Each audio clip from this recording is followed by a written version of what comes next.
Welcome back to The Courage to Speak with me, Leonie Mellinger, the podcast that asks, what does it take to have the courage to speak up and speak out in life?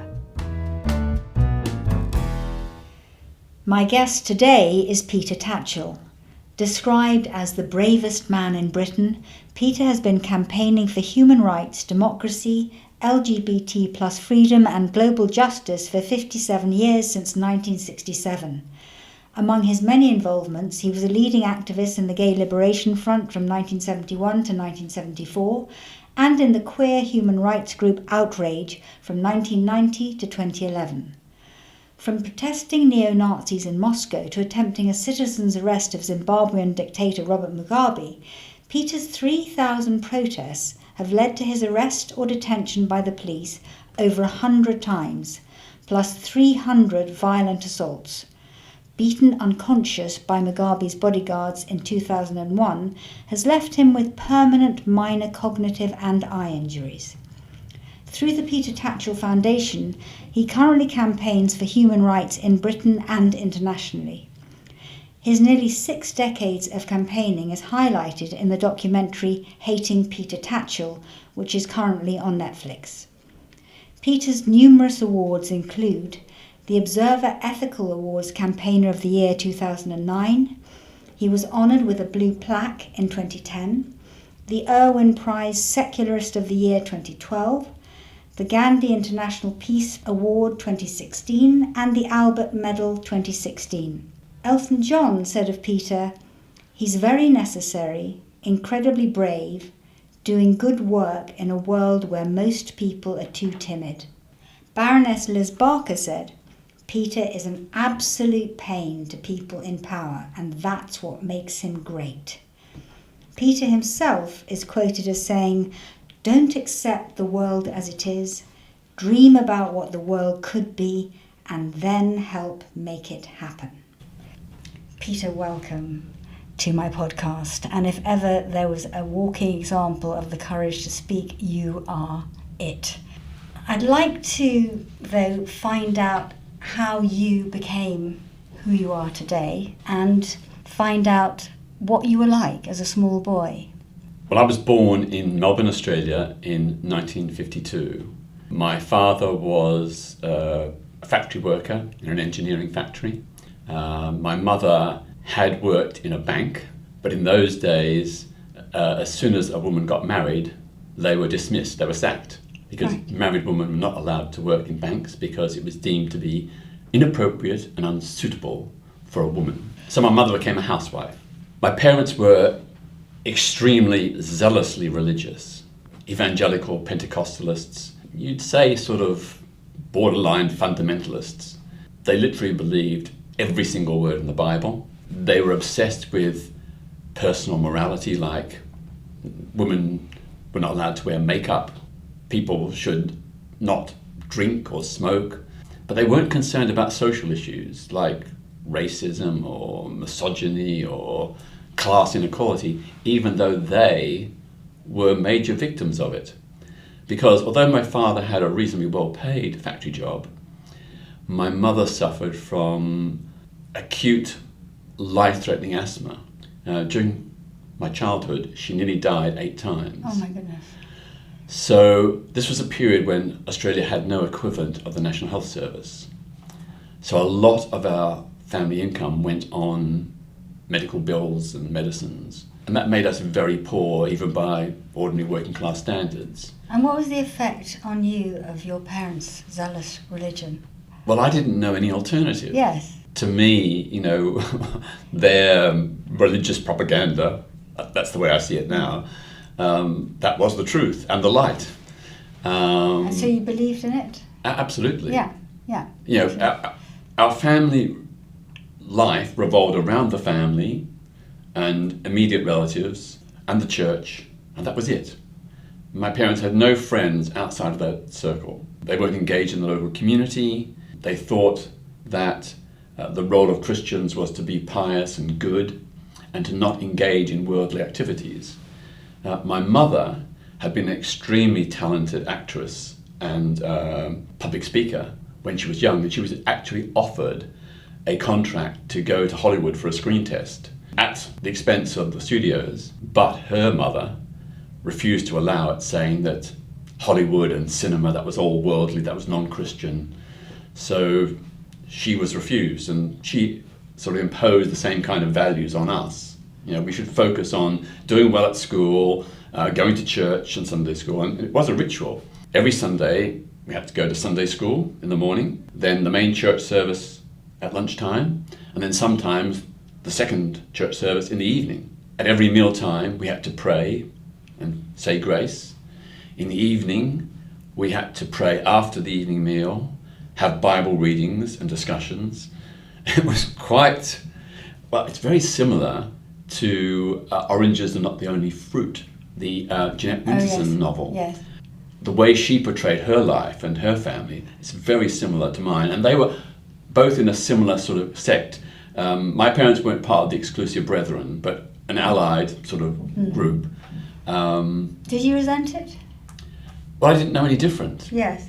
You know, I was brought up in a fire and brimstone Christianity. If you didn't follow every single thing, you're going to burn in hell. And what happened to your father? Because I know that you had a stepfather. Yeah. So what happened there? My parents divorced when I was 4. That must have been very against religion, wasn't it? Well, exactly. So what was that? And there were allegations on both sides of infidelity, which again didn't sound very Christian to me. Yes. But I was young. I didn't actually know at the time the reason for the divorce. But you know, I never really saw my father. Okay. Because he did shift work to get extra money to pay for all the medical bills. Right. And to his credit, he did give my mother and me a quite good standard of living, although it wasn't as good as most comparable working class people. But you know, he did try, and you know, I look back and I think my mother had a few very nice clothes, and you know, we had a washing machine. We eventually got rid of the ice box and got a fridge. These were all luxuries, you know. What happened then? How old were you when your stepfather moved in? Well, what happened was my mother, divorced my father when I was 4, and then we went to live with my grandparents. Now, I was brought up in the inner city of Melbourne, in West Melbourne, in the Footscray area, a very industrial and pretty tough area. So we then moved to her parents' house, and they had moved out to the far suburbs, to a place called North Box Hill. But tell me about your stepfather, because I gather that he was a bully. Yeah, I mean, he was absolutely charming when my mother first dated him, and he showered her with gifts, and you know, he was a gardener, basically mowing people's lawns and doing their gardens. So he's freelance, self-employed. He wasn't well off, but he was okay by working class standards. But then, of course, we were hit with the same problems. My mother's constant ill health. So for a lot of my childhood, even from at the age of 7 or 8, I was like nursing my mother, or when she was in hospital, nursing my younger brothers and sisters. You know, yeah. I remember when she was in hospital for the first time trying to cook a meal and boiling potatoes to a pulp, you know, or overboiling eggs and things like that. But I learnt over time. But in what way was he a bully?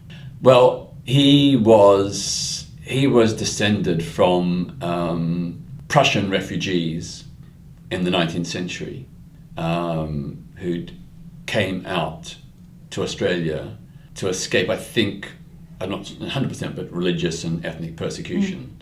They were from near Poznan in what is now Poland. And they were all German speakers. And so, he again came out of this very hardline religious background, very fundamentalist, very, very, very, you must follow the Bible exactly, you know. Yes. So and if you questioned him, I would get punched. You know, so I remember saying, you know, one time we had a Bible reading and it said, you know, the powers that be are ordained by God. And I said to him, does that mean that God ordained Adolf Hitler? And I got a smack in the face. Wow. Is that in your memory the first time you spoke up and spoke out? No, probably wasn't the first time, but one of the earliest times. One of the earliest times. So you got punched for it? Yeah. Yeah. And lots of other things. I mean, remember when Australia shifted to decimal currency, he didn't really understand the conversion rates. So he sent me to the shops to do chores and buy things. And I came back and I was 1 cent, in his view, 1 cent short. And he demanded, give me the other cent. Where is it? You pocketed it. And I said, no, it's right. And again, I got smacked, and the punch was so great, I got knocked right over the kitchen table. Did your mother stand up for you? She tried, but then she got bullied. Right. And did you ever stand up to him? To some extent I tried, but I knew the consequences. It was too dangerous. How long did you have to live with this? Well, from the age of 6. He was so abusive, and he was always reading a German Bible and speaking in German. As a young boy, I thought maybe he's a former Nazi and had secretly come to Australia to escape prosecution and had changed his name, and that this story about coming from Prussia was all just a made-up story, a cover story. But that's how brutal he was. Oh my God. I even remember at times, because my mother and I suffered so much, thinking about killing him. I remember trying to research in a library what would happen to a child who killed an abusive parent. Would they be jailed, or would that be accepted as exonerating circumstances? I was 8 or 9 when I was thinking this. That's how bad it was. And the other thing, I mean, he was like a slave driver. I mean, you know, I was a kid, I was caring for my mother. When she was in hospital, sick in bed, I would have to cook all the meals, do all the washing, feed my younger brothers and sisters. When they were a bit older, send them off to school, collect them from school. My own school day was chaotic, and it was a real struggle to keep up my grades. But, you know, I just battled on, and there was an element which actually, I suppose, I resented it, but I also felt quite proud that as an 8 or 9-year-old I could do all these things. Yes. So it taught me an incredible independence and resourcefulness, which has been in my good stead. And, you know, it's meant that, you know, it sort of prepared me for challenges in later life. Yes.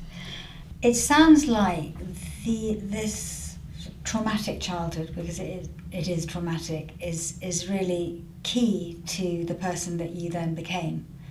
And as a reaction to being treated in the most despicable manner, and seeing your mother also not able to speak up and protect you, it seems that must have had an impact on why you then became this person who wanted to be a voice for those who didn't feel they could have a voice. When do you remember first developing your political awareness? Well, it was sort of small p political. It was 1963. I was 11 years old, and I read in the local newspaper about the bombing of a black church in Birmingham, Alabama, in the United States, where 4 young girls, about my own age, were murdered by white racists. Now, I was 11 years old, living thousands of miles away, white, but I knew instinctively that was so wrong. And that sort of prompted my interest in and support for the black civil rights movement. You know, I couldn't do anything other than just say, cheer them on, and, you know, think they had a just cause. Yes. But what also made it particularly relevant was because Reverend Martin Luther King was a Baptist minister.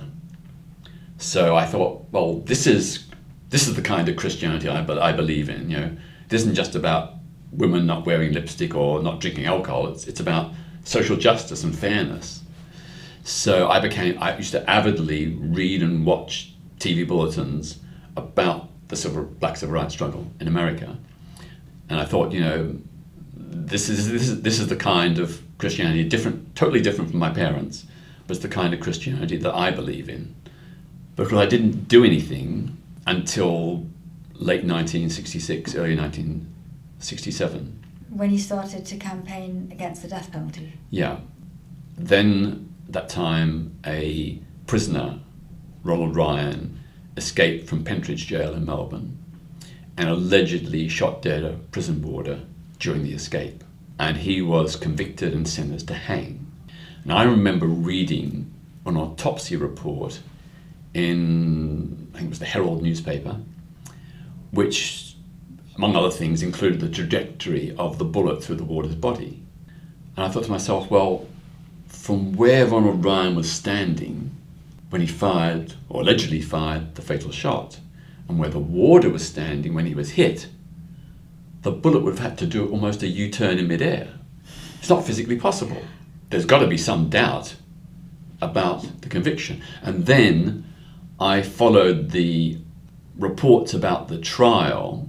You know, some aspects of the trial had been recapped in the local press, and I noticed that one of the fellow warders at the prison said he thought that the warder had been accidentally shot by another warder on the watchtower. Oh, I see. And that corresponded with the trajectory of the bullet through the warder's body. So I just thought, there's at least some doubt Absolutely. about this man's guilt, and you know, where there's doubt, this man should not be hanged. Absolutely. So I was out in the far suburbs from the centre of Melbourne, and I didn't hear about the protests until after they happened. But after a while, what I did was, in the land where our house was built on, there was a lot of natural chalk. So I dig up these chunks of chalk, and I went around local areas inscribing on the walls in huge, big 3-foot-high letters, "Save Ryan." Right. Ronald Ryan being his name. I want to say that probably that was a criminal damage. And if the police had been determined, they could have easily found me, because if they plotted where all these slogans appeared, the epicenter would have been around my house. But you didn't get caught. You didn't get caught. Well done. But I've got to say that campaign, and the fact that he was hanged anyway by a right-wing Conservative government, which was coming up to a general election on a fiery law and order platform, I just thought, if they're prepared to hang a man where there's some reasonable doubt about his guilt, they're prepared to ignore that evidence, how can I trust the police, the government, the courts, Absolutely. the judges? So it made me begin to question everything. So that was really the beginning of all of it. So that led me to campaign for, the Aboriginal people. I'd never seen an Aboriginal person, bar one, in all my life, and up until the age of 15 or 16, because Aboriginal peoples were pushed out into the reservations and the barren, desolate parts away from the cities. But it prompted me to investigate, and read up what actually happened to the first Australians. And I was horrified to learn that when the first English colonisers went to Australia, there were probably somewhere between 500,000 plus Indigenous Australians. By the 1920s, there were only 120,000 left, or thereabouts. And, that's a genocide. And it was never in the history books. Our Australian history was all about the heroic explorers who went through the deserts and climbed the mountains and paved the way inland. Nothing about what happened to Indigenous peoples. So I got involved with the student Christian movement in a big campaign for Indigenous rights. And then the other thing that I began to question, of course, was Australia's involvement in the Vietnam War alongside the Americans, and the draft for that war. So Australia had conscription for the Vietnam War. So I got involved in what was called the National Campaign Against Conscription. We secretly and illegally produced leaflets encouraging young men to refuse to register for the draft, which was a serious criminal offence, sort of similar to mutiny or sedition. If you were in possession of one of these leaflets or distributing one, you could be jailed for 2 years. So when I began work, I'm working in central Melbourne. 2 or 3 nights a week I used to go to the headquarters of the Students for a Democratic Society, which was a university-based group. And in one of the front rooms we had a big carpet, and then you roll back the carpet and there's a trapdoor which went down to a secret sort of cellar, and there was a printing press where we produced these leaflets. And then we would on Saturday mornings, hand them out on the steps of the General Post Office in Melbourne. We could do that because the GPO was Commonwealth territory and state police had no jurisdiction on it. So they would just stand there with folded arms. Sometimes they actually pulled people off the steps and then arrested them. But mostly they let us be because there was huge numbers of press there and TV. And also I went on a number of trips to country towns where we'd arrive in the morning, we'd go into a main shopping centre, hand out the leaflets quickly for maybe 30 minutes maximum, then disappear before the police could get us. But that was after you left school? Yeah. But when you were still at school, wasn't that when you first realised that you were gay? No. Oh, no. I thought it was. So when did you leave school? I left school at 16. Oh, at 16? Yeah. I didn't realise it was so young. Yeah. Well, I had to leave because neither my father nor stepfather were prepared to pay for my upkeep and continued education. Oh, I see. Plus, my family needed my income to help support everyone. So did you move away from home? No, initially I stayed at home for the first few months. I went to work in my passion was art and design, but my parents couldn't afford to send me to art school or university, so I thought, well, how else can I get involved in creativity? So I decided to work for a big department store in the display department, doing windows, interiors, logos, and that kind of thing. And so I signed up with the second biggest department store in Melbourne, Walton's, and it was there for the first time I met other gay people. I didn't realise I was gay at the time. I still thought I was straight. And this was proof of the way in which religion had completely obliterated any self-awareness of who I really was. Because in my parents' view, homosexuality was a terrible sin, almost on a par with rape or murder. The idea that I could be gay just seemed, well, it was out of the question. The only perception I had of a gay person was dirty old men who molested young boys. I remember reading that in newspapers. And when you met these gay people, yeah. what was your reaction to them? Well, initially I was a bit shocked, partly because they were gay, but also because they were young, about my own age or a bit older.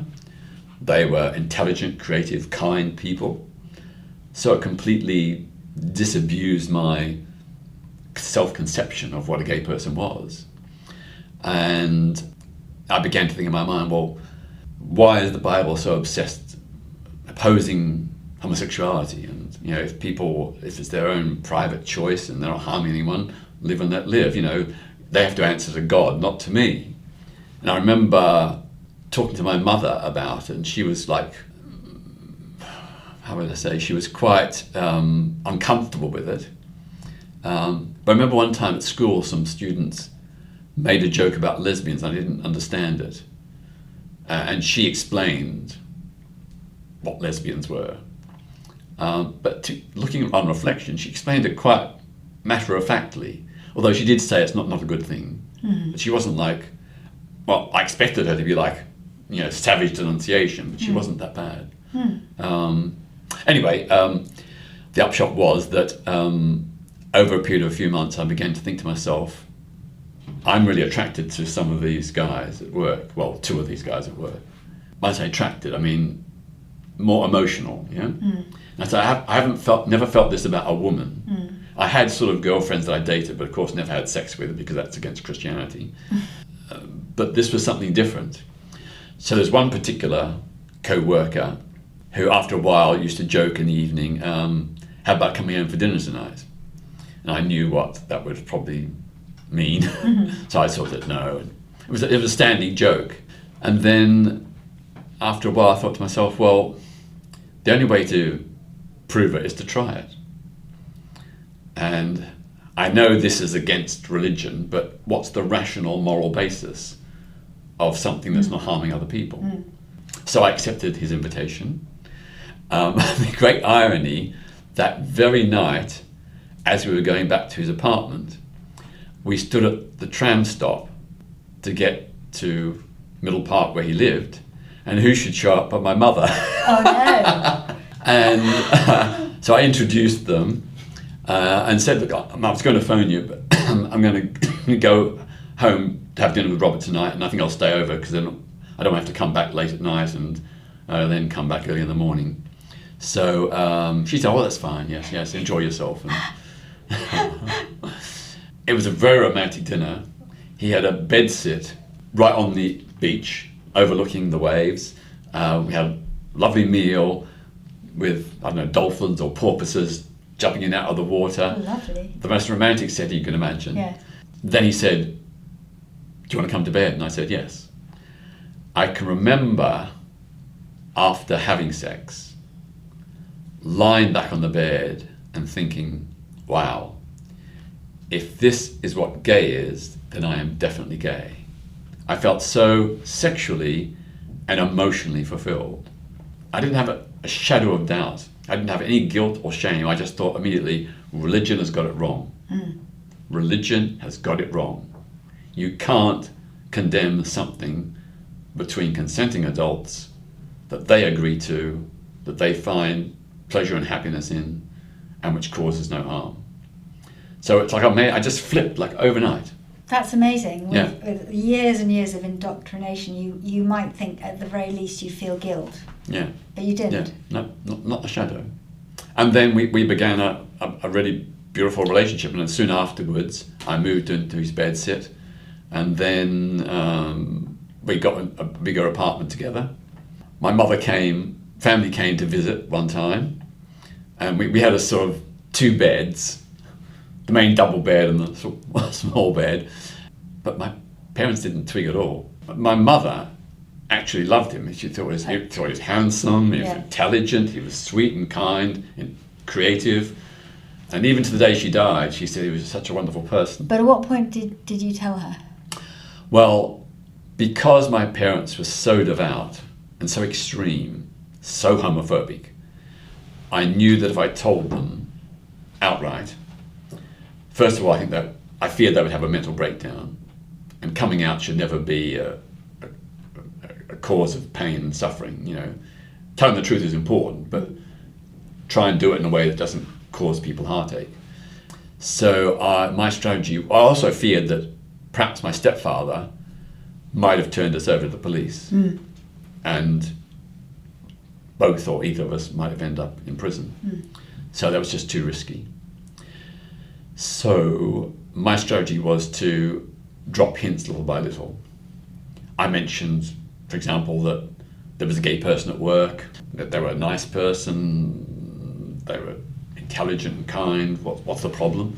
When I heard about a gay rights protest in New York, I told my mother, why are gay people treated as criminals? You know, it's wrong. You know, you may not agree with it, but you know, live and let live. You know, in your view, Mum, they're answerable to God, not to you or me.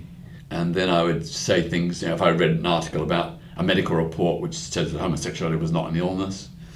So over a period of about 3 years, my mother and stepfather put these hints together, and then when they felt comfortable, she asked me, and then I told her. And what was her reaction? Tears, initially. Yeah, but she was quite upset. But she did say, I still love you.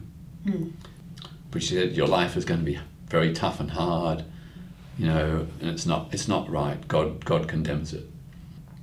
But then I said to her, you know Robert, you've met him, you love him. You think he's a lovely person, you know. What is wrong with this? So over time, she did come to accept things, and you know, she was in contact with Robert on and off until the day she died 2 years ago.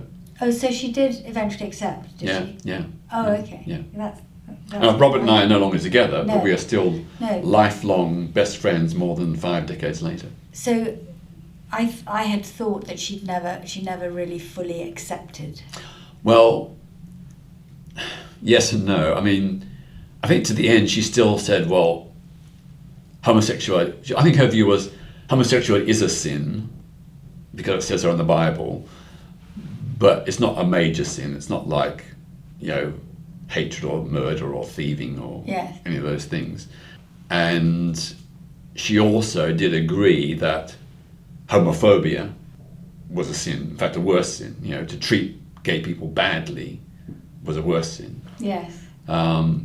So I remember, decades later, I took another partner of mine, Jason, to stay with her when she moved to North Queensland, and she said, of course he's welcome to stay. And when he came, she embraced him, and again, a lot of love and affection towards her. Oh, well, that's good then. So you felt her love, which of course must be hugely important, because many people unfortunately, they don't have that reaction from their parents. When you organised the first Pride March in 1972, what kind of reaction did you get from people in the streets? It was quite mixed. There'd never been a Pride March in the UK before. There'd been very little public discussion of LGBT plus issues. There was certainly nothing favourable in any of the media. The only time gay people appeared in the media was when they were exposed as spies, traitors, child abusers, or serial killers. It was entirely negative. So this was a joyful celebration. So again, completely confounding normal public perceptions and understanding. I would say that roughly a third of the public were overtly hostile. They booed, jeered, some threw coins, a couple threw bottles or cans. Not cans, I don't think cans existed in those days, but bottles. There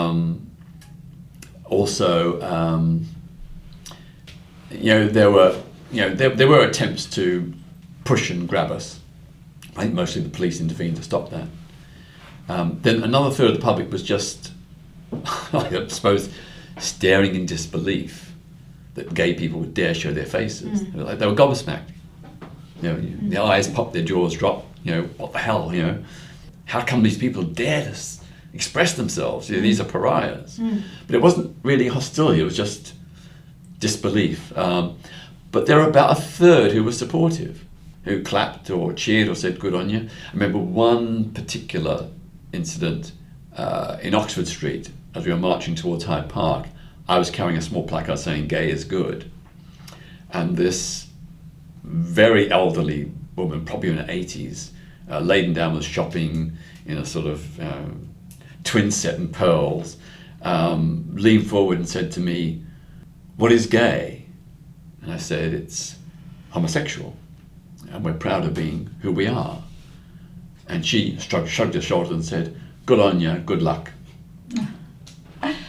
And it was reactions like that convinced us that the whole public was not hostile. But then you found yourself in situations which sound completely terrifying. For example, when you staged the first ever gay rights protest in the then communist East Berlin, and were arrested and interrogated by the Stasi. I mean, that sounds completely terrifying. What happened? It was terrifying. I was 21 years old.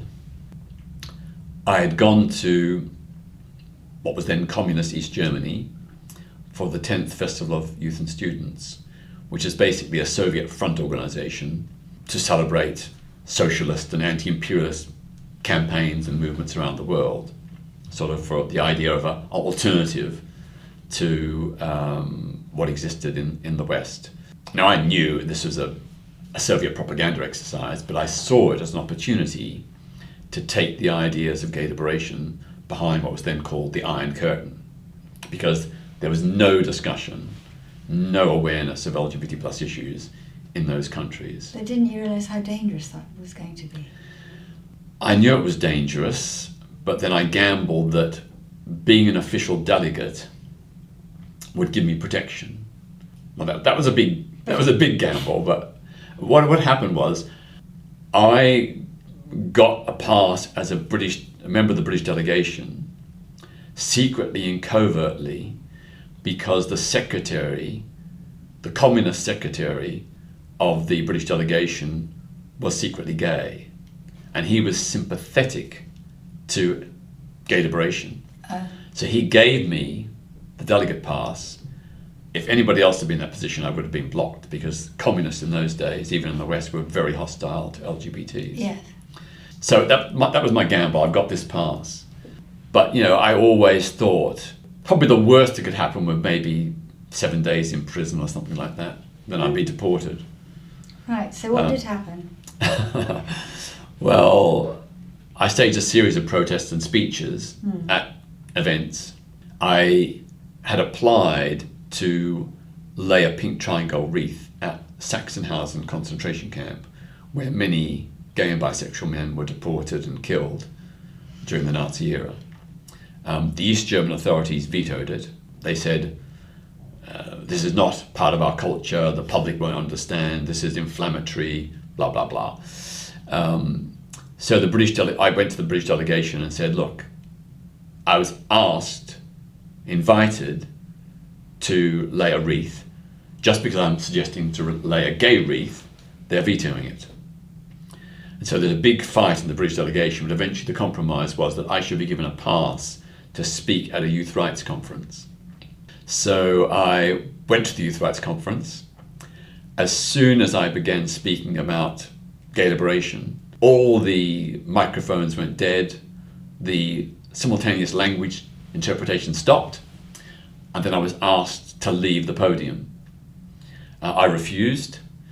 Then about 4 or 5 heavies, I don't know if they were Stasi or who they were precisely, tried to drag me from the podium. I clung onto this little wooden podium for my life. They couldn't wrench me away, and the audience began jeering and shouting, let him speak, mostly in German. And so eventually they relented. Eventually I was allowed to speak, but the translations, particularly the German one, was, whenever I mentioned gay, that was either deleted or there was some other word put in its place, people's liberation or something. But I made my point, and I had with me a lot of leaflets I'd smuggled into East Germany. And when I left the stage, lots of people surrounded me, and I began to sort of hand out these leaflets to people from Poland, Bulgaria, Romania, Russia, and so on.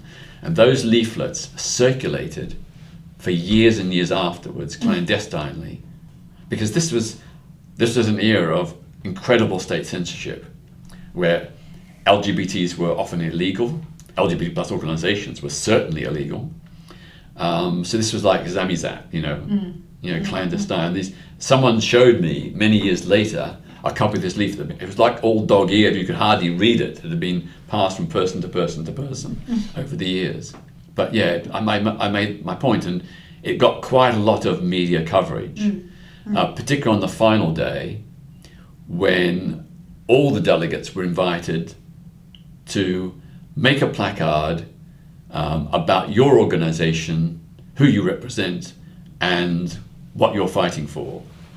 So of course the trade unionists made theirs about supporting trade union rights, the socialists made theirs, the women's rights campaigners made theirs, and I made mine for LGBT plus rights. So I had a slogan partly in German and partly English, homosexuelle Befreiung, homosexual liberation, Bürgerrecht für Homosexuelle, civil rights for homosexuals, then the other side in English. So I turned up at a restaurant before the main final rally where we were supposed to hold these placards, and was surrounded by Stasi, who demanded, I don't know how they knew, but they said, we understand you have a placard, because it was all rolled up. You've got a placard that you're planning to carry about homosexuality, this is not permissible. So they tried to arrest me, I got away. I refused to give them the placard. I managed to get outside the restaurant, and then I sort of ran bending over, weaving in and out the crowd, so they couldn't really see where I was going, and eventually lost them. So then I went rendezvoused with back with the rest of the British delegation, and was then attacked by British delegates, mostly Iraqi communists and British communists, and they tried to tear down the placard. They abused me as a bourgeois degenerate, as capitalist scum, a pervert, and these were communists, parroting the worst of the far right slogans of the day. But there were supporters as well, and the supporters donated around me to protect me. But eventually the placard was torn in half, and we ended up marching with the last little bit of the placard that was left with "Homosexual Befreien." But you have been through so much violence, assaults, badly beaten up to the point that you have suffered brain and eye injuries, and you have concentration issues and balance coordination. Most people would have given up. When were you most afraid? Well, first of all, I'm very stubborn. When there's a just and right cause, I will stick at it, almost regardless of the consequences. I mean, there are certain ridiculous risks I wouldn't take, but I wouldn't go to Iran, for example. But I don't want those who support oppression to feel they've won. I want to challenge them, to show them that there are some people who will keep fighting no matter what threats and abuse and even violence they throw. What keeps me going is, first of all, I think the the sense of responsibility to support those who are being victimized. I think to myself, if I was being victimized, I'd want someone to stand up for me.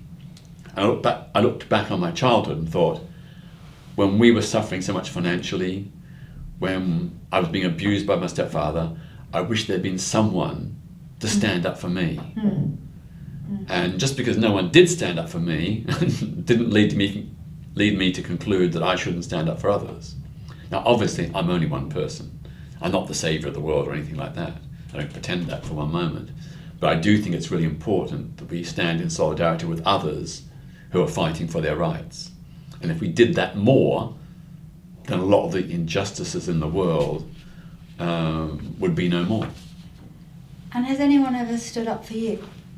Oh yeah, I mean, those people in East Berlin, the members of the British delegation who protected me from the violent attacks by other members of the delegation. There's been quite a few occasions when I've been assaulted in the street and people have intervened, not entirely successfully, but at least they've had a go and probably prevented something much worse happening. Can I ask you about the time that, together with Outrage, you outed 10 Church of England bishops, calling on them to tell the truth about their sexuality, which this led to you being labelled as a homosexual terrorist. I mean, don't you think that not everyone is as brave as you? So don't you think people should have a choice about whether to speak up or not? Absolutely. People should be able to choose when and how they come out, although there is a moral imperative, because coming out is the single most important thing any person can do. We know from all the research that a straight person who knows a gay person will be much more likely to support LGBT plus rights. So it's really important and impactful. But I think there's a different criterion applies to people in power and authority who abuse that to harm other LGBT plus people. So those bishops were part of a church that was not only saying that gay people were sinful and must repent, but was actively lobbying to enforce and maintain discrimination in law and to get MPs and members of the House of Lords to vote against equality. So they were colluding with the suffering of LGBT plus people. Now, we warned them. We said, if you continue to support and fail to speak out or absent yourself from attacks on our community, we will expose you because you are complicit in the suffering of LGBT plus people. And they sort of scoffed. They thought, you wouldn't dare. So we called their bluff. And it was not because they were gay and in the closet, it was because there was a contradiction between their public opposition to LGBT plus rights or their collusion with the church's public opposition to LGBT plus rights and their own personal lives. They were gay in private, but anti-gay or colluding with anti-gay oppression in public. Right. And that hypocrisy is not acceptable. And if somebody is gay in private and is not anti-gay publicly, do you feel that they have a right to keep it private? Absolutely. And you think of the case of Michael Barrymore. Yeah. We all knew he was gay. Freddie Mercury, George Michael, Elton John. They weren't harming the LGBT plus community, so we never outed them. It was only the bigots, the hypocrites, who were abusing power. The power they had, the power and influence they had, could have been used for good, but it was being used to harm our community. So for us, outing was queer self-defense. Right. And every community has a right to defend itself against those who cause it harm. Totally.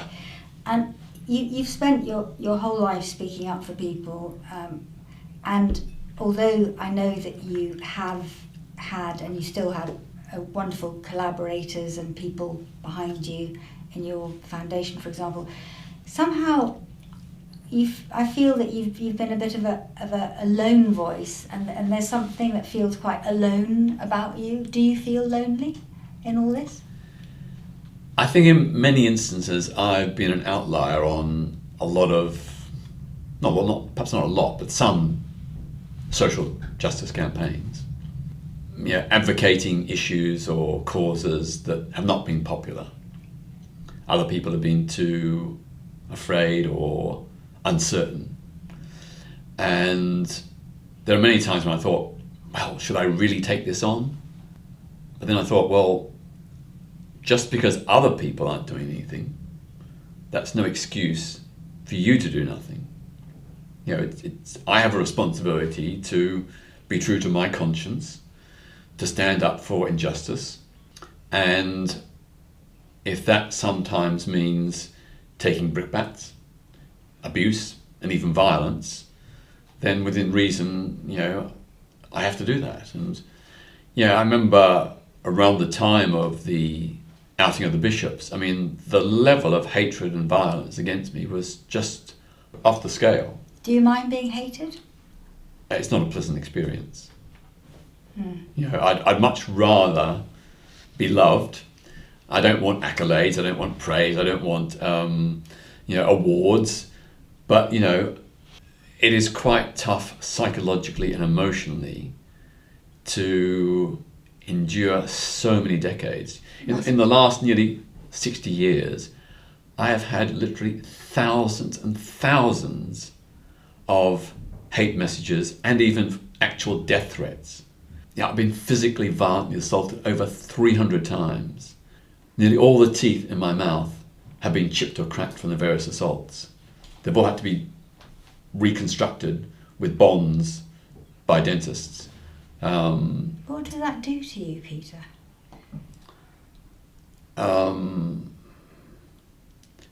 It's quite hard to deal with, quite hard to cope with, and why do you keep going? I don't want to give the bigots, the tyrants, the satisfaction that they've defeated not me, but the ideas and values that I've stood for. Archbishop Carey drew a parallel between you and Jesus Christ. How do you feel about that comparison? A little bit extreme, and of course I'm not expecting or awaiting any crucifixion. But, Good. I've done my bit, but I think by comparison to human rights defenders in countries like Iran, Saudi Arabia, Russia, Uganda, China, and so on, I've got off pretty lightly. Oh. I've never been imprisoned. I've been held in police cells for a day or something, but I've only got one standing conviction.